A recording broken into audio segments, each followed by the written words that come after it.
ô kawan ni ala jinge mongmai yanang. Ni bu ni ayan ma hanghi ya pelak.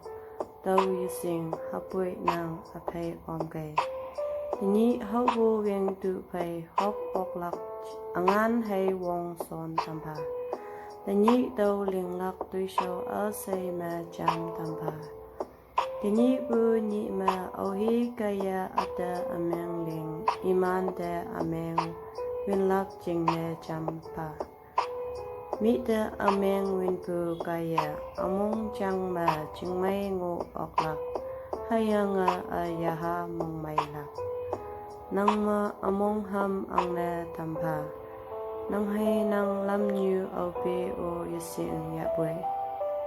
Yalak ba minyong panang.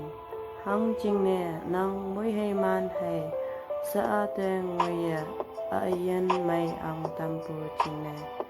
Ani tau juday mong sang po mapu lan tampa.